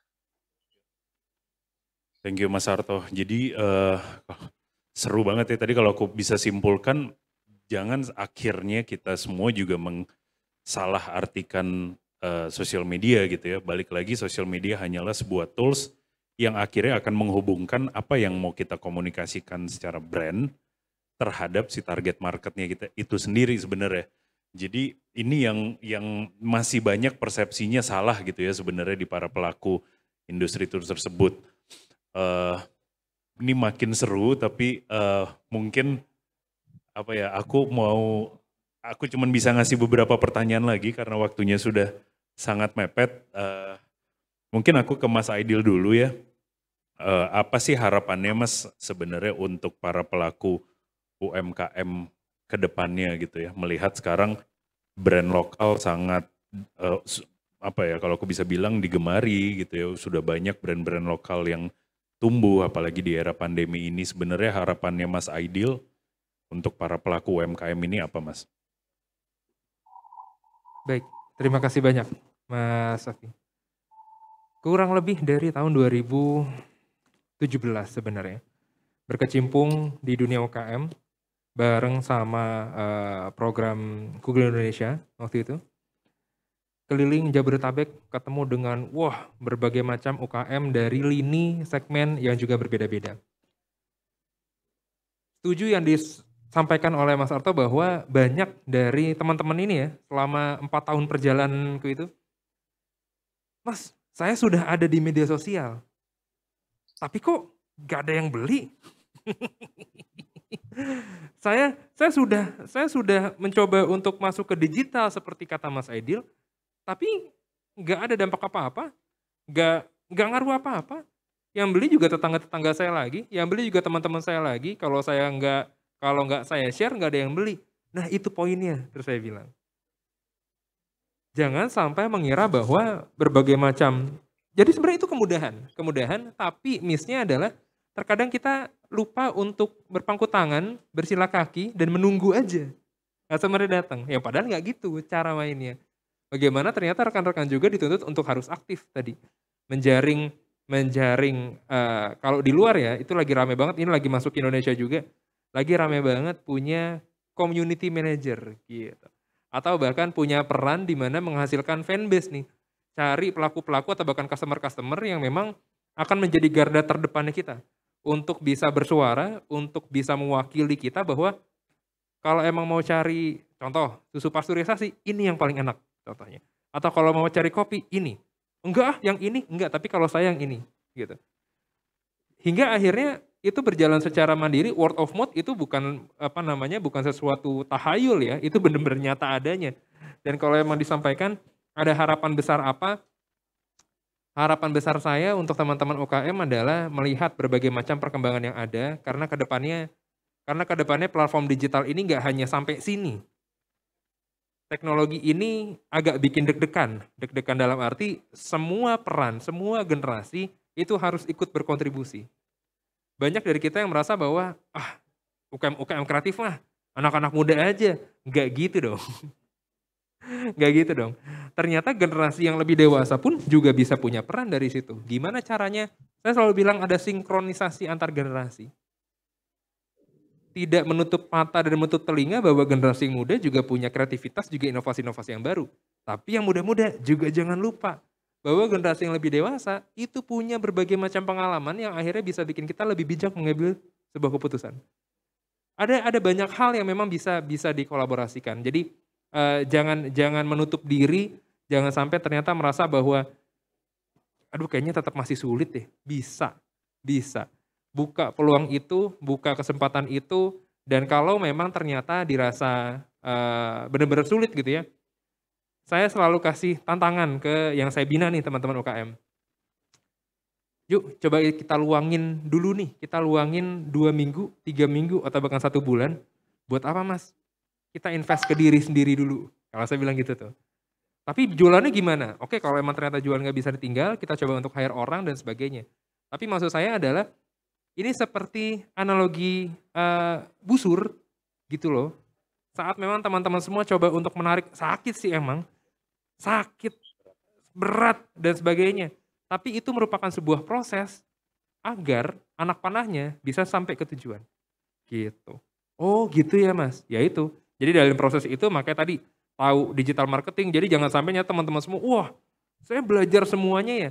Kita coba lihat marketnya siapa, sesuaikan. Wah saya mau ada di semua media sosial, ya nggak bisa gitu juga Ferguson. Bagaimana ternyata teman-teman semua lagi-lagi sesuaikan. Jika memang tadi yang generasi boomers itu masih menjadi marketnya teman-teman sekalian, silakan lihat kira-kira tata bahasa, narasinya, konten-konten disajikan itu baiknya seperti apa. Jadi tetap membuka kesempatan bagi teman-teman UKM untuk terus bertumbuh berkembang dengan berbagai macam platform-platform digital yang ada. Jangan berhenti buat adaptasi, karena kalau nggak adaptasi, ya kita cuma sampai di sini. Itu aja mungkin Mas Safi. Thank you Mas Aidil. Mas Arto, harapannya untuk para local brand owners atau para pelaku UMKM atau bahkan mereka-mereka yang baru mau memulai, mungkin Mas Arto bisa sampaikan sekaligus untuk menutup. Ya. Terima kasih Mas Safi. Saya percaya sejak awal brand bukan hanya soal profit, tapi soal bagaimana kita bisa menciptakan lapangan pekerjaan, mengentaskan kemiskinan, membangun ekonomi daerah, membangun rasa cinta pada Indonesia. Kalau kita mau bilang 98 itu sebagai titik ya, katakanlah buletin tahun 2000 saja gitu, 2000 saja sebagai sebuah titik. Maka kalau kita bicara sebuah usaha, biasanya satu generasi usaha itu dihitung antara 25 sampai 30 tahun, katakanlah 30 tahun. Jadi the first generation of business biasanya 30 tahun, the second generation is 60 tahun, generasi ketiga itu adalah 90 tahun. Jakarta punya brand lokal tertua, Kopi Tanah Tinggi, 1887 kalau nggak salah. Itu salah satu the oldest brand lokal generasi kelima. Nah, kalau kita mengacu kembali ke tahun 2000 sebagai titik awal reformasi, maka kita punya tahun 2030 sebagai generasi pertamanya selesai dari sisi reformasi. Nah, saya tidak anti asing, saya tidak anti Mark Zuckerberg atau Jack Ma atau Elon Musk atau bahkan para founder hebat lainnya, tapi kita butuh role model. Role model ini bisa hadir dari brand-brand lokal ini. Kita ingin anak-anak muda, generasi Y, generasi Z, melihat sosok-sosok sukses itu bukan hanya diukur dari besarnya uang yang mereka punya atau skala bisnis yang mereka lakukan, tapi dampak-dampak yang mereka bisa lakukan. Maka kita berpacu dengan waktu. Kita punya 8 tahun untuk bisa terus menciptakan role model dari pemilik brand-brand lokal ini. Maka sahabat-sahabat pemilik brand, marilah kita melihat bisnis yang sedang kita jalankan ini bukan hanya sebagai cara kita untuk bertahan hidup, tapi bagaimana kita bisa berdampak bagi masyarakat, bagi sesama. Forum-forum seperti ICCF, ICCN secara umum menjadi penting karena mengkonek kita semua ke dalam proses-proses berpikir itu. Dan inilah yang sebenarnya harus kita lakukan secara konsisten bertahun-tahun, sehingga kita bisa melihat kisah sukses itu bukan hanya sebagai apa yang dilakukan oleh William Tanuwijaya misalnya, tapi juga apa yang dilakukan oleh seorang Helga dan Max dengan Bergreennya, atau misalnya Mbak Helianti dengan Jafaranya, dan begitu banyak brand-brand lokal yang pada akhirnya bisa menjadi role model bagi anak-anak muda kita, sehingga mereka bisa memberikan dampak yang lebih luas bagi sesama. Itu yang ingin saya sampaikan. Oke, thank you banget Mas Arto. Kami juga mengucapkan terima kasih banyak Mas Arto dan Mas Aidil. Masih seru banget sebenarnya pembicaranya, mungkin nanti sequelnya bisa disaksikan di Jakarta Content Week 2022 ya. Mudah-mudahan jadi nanti kita bisa lanjut ngobrol-ngobrol setelah ini. Atas nama Sarinah Jakarta Content Week 2021 yang disponsori oleh Brimo serta Dinas Pariwisata dan Ekonomi Kreatif DKI Jakarta, saya ingin mengucapkan terima kasih atas partisipasi Anda dalam diskusi ini. Ikuti terus media sosial kami @jakten untuk informasi terbaru tentang Sarinah Jakarta Content Week 2021. Tetap sehat dan sampai jumpa. Merdeka. Thank you Mas Arto.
Menurut saya, Brand lokal merupakan tanggung jawab semua pihak. Saat ini banyak banget brand lokal yang keren-keren.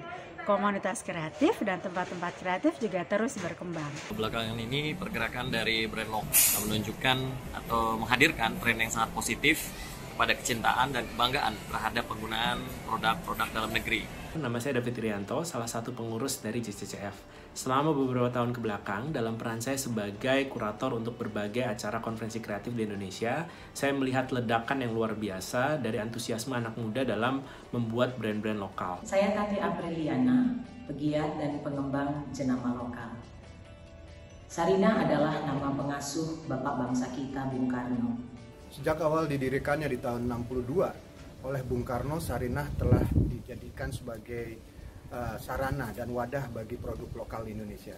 Dan dia akan menjadi semacam game changer bagi semua pelaku-pelaku kreatif lokal, para pelaku kultural lokal, para pelaku brand-brand lokal keren yang akan menjadi pendorong utama dari ekonomi retail Nusantara. Halo, saya Vicky Satari, Dewan Pengawas dari Jakarta Creative City Forum. Om Swastiastu, Tiang Komang Winawayudi dari Bali. Saya seorang creative planner dan founder dari Tualen & Co bersama ICCN dan JCCF. Halo, saya Laura Bangun Prinsu. Saya juga pelaku ekonomi kreatif di subsektor penerbitan. Saya menyambut baik hadirnya wajah baru Sarinah yang mengedepankan dan membantu memajukan lokal-lokal brand di Indonesia. Dan semoga juga Sarinah bisa menjadi etalase bagi wajah dan representasi produk lokal di mata dunia. Saya Aldi, Deputi Bidang Regulasi dan Kebijakan Jakarta Creative City Forum atau JCCF. Harapan saya, Sarinah bisa menjadi showcase untuk lokal brand Indonesia, para lokal heroes Indonesia untuk menunjukkan kualitas dan kapabilitas mereka.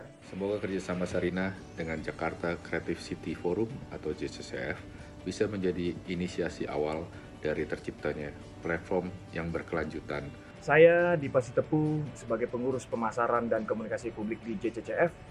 Semoga melalui Sarinah dan Jakarta Creative City Forum lebih banyak lagi lokal brand Indonesia mendapat kepercayaan sebagai brand yang berkualitas dan itu buatan Indonesia. Saya Raditya Susilo, founding partner dari PT Arab Design International dan juga wakil direktur inkubator bisnis dari Jakarta Creative City Forum. Saya sangat bersemangat dengan misi Sarinah untuk menjadi etalase prominent bagi local brand kebanggaan kita semua. Halo, nama saya Leonardo Sabrata. Saya sekarang sedang menjabat menjadi Direktur Utama Smesco Indonesia dan juga komisaris di Sarinah. Tentunya saya punya harapan yang besar ya terhadap peran Sarinah dan juga untuk memajukan local brands di Indonesia. Saya menyambut baik kerjasama antara JCCF dengan Sarinah dalam brand local movement. Mudah-mudahan hal ini bisa menggairahkan industri kreatif sekaligus membuat kehidupan kita lebih berbudaya dan berkarakter Indonesia. Saya berharap bisa JCCF dan Sarinah dapat berkolaborasi sangat erat ke depannya. Panjang umur kolaborasi, bagi dua negeri kami berkolaborasi. Ke Sarinah bareng keluarga. Banyak produk lokal yang juara. Yuk langsung aja datang belanja, dukung UMKM biar makin meraja.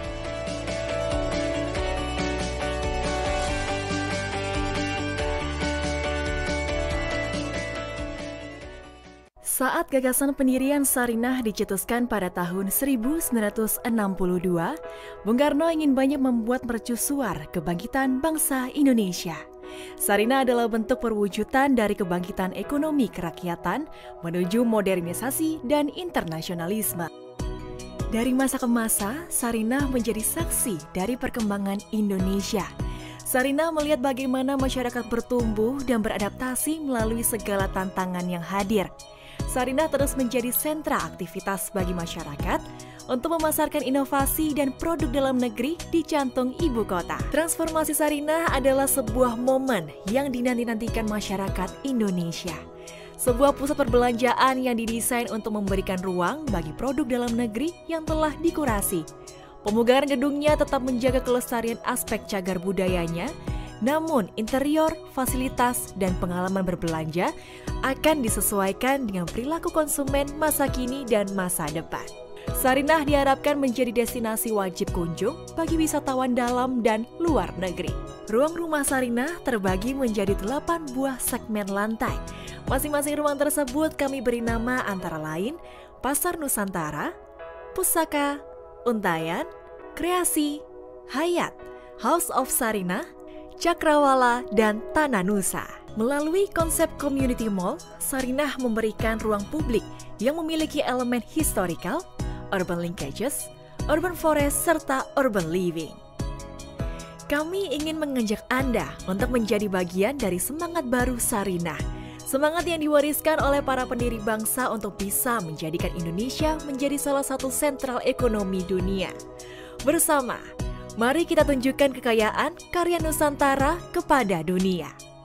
Sarinah, panggung karya Indonesia.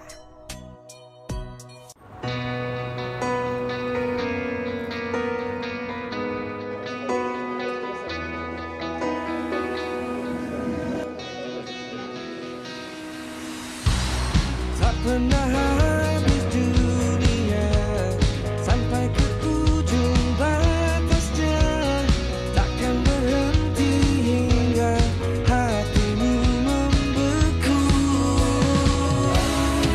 Kembali berputar arah, pulang padaku.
Cik, halo Mas Arto. Halo Mas Siap, Arto. Oke, kita foto bersama dulu ya Mas ya. Bersama Mas Aidil dan Mas Afi. Oke. Hei, Mas Afi, Mas Aidil. Kita ada beberapa teman yang ke Cele ternyata udah datang juga. Mohon maaf.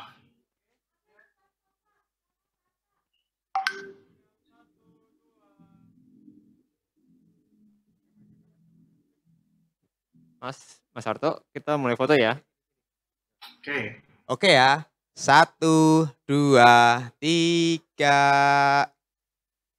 Sekali lagi. Tahan. 1, 2, 3. Jempolnya mungkin kalau mau agak jempol naik lagi nih Mas Harto. Jempolnya Mas Harto naik lagi. Iya. Gini aja. Oke, sekali lagi. 1, 2, 3. Terima kasih. Terima kasih Mas Harto. Terima kasih. Sama-sama Mas Afi, Mas Saidil. Kita lanjut nanti Siap. kopdar. Thank you Mas Harto. Bener, janji kopdar. Nanti susah dicariin. Janji minggu depan aku free, aman. Kita ketemu. Bener deh, minggu depan aman. Ya, bener Mbak. Kita ketemuan ya minggu depan ya. Siap. Oke. Di situ ada beberapa teman, ada Mas Ipung, nggak tahu kalau masih ada juga. Salah satu penggiat brand lokal. Oh, mungkin ya tadi ya. Ya. Oke, thank you Mas. Nanti Iya, minggu Mbak. depan kita kontak-kontakan lagi ya. Siap, Ya. Merdeka. Yo, merdeka.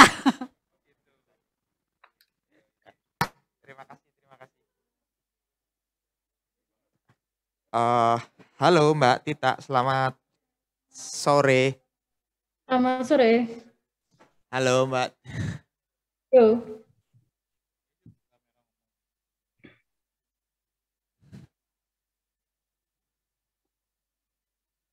Halo. Nah. Halo Mbak Beda Tita. banget mukanya. Selamat siang, selamat sore. Selamat sore. Sudah bisa melihat situasi di Sarinah ya Mbak ya? Iya. Ya, harusnya datang langsung ini Mbak. Saya yang angkat tangan di panggung. Saya Gading Mbak yang akan in charge di sesi. Aku di sini aja kali ya.